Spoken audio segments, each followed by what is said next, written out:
ഇവിടെ ഒരു വളരെ എക്സൈറ്റിംഗ് ആയിട്ടുള്ളൊരു സ്ഥലത്ത് വന്നിരിക്കുകയാണ്. നമുക്കിവിടെ ശ്രവ്യ ഉണ്ട്. ശ്രവ്യ എന്താ ബാക്കി പറയൂ കേട്ടോ. Hello friends, welcome back to my channel.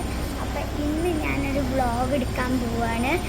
ഞാനിപ്പോൾ മലേഷ്യയിൽ ബേർഡ്സ് പാർക്ക് വന്നിരിക്കാൻ ഞാൻ എക്സൈറ്റഡ് ആണ്.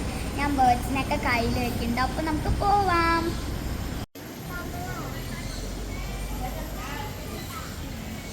തവള കാണാം. തവളനെ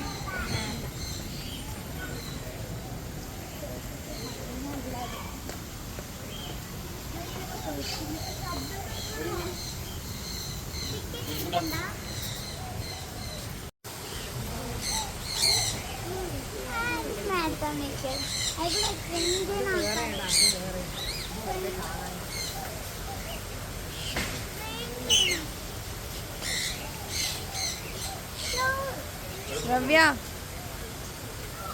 വീട്ടിലുണ്ട് ഒരു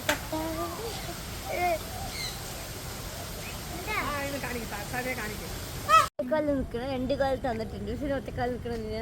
ദൈവം രണ്ട് കാലം പക്ഷെ ഒറ്റക്കാലം നിൽക്കുള്ളൂ എന്നുള്ള വാശിയില്ല.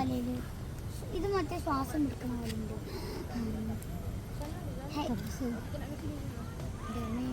അയ്യോ ഇത്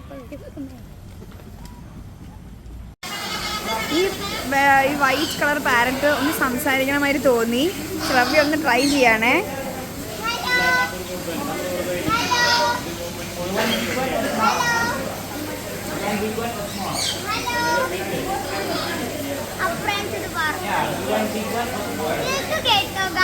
കമന്റ് ചെയ്യണേ. അപ്പൊ ഞാൻ കയ്യിലും തലയിലൊക്കെ വെച്ചു. ഞാൻ ഫസ്റ്റ് വെച്ചു, പിന്നെ എന്റെ ചെറിയ പേടിയൊക്കെ മാറിട്ടോ. ബേർഡിനെ കയ്യിൽ വെക്കണം എന്ന് പറഞ്ഞിട്ട് കുറേ നേരമായിട്ട് ആഗ്രഹിച്ചിരിക്കുകയാണ്. അവസാനം അത് ചെയ്തു.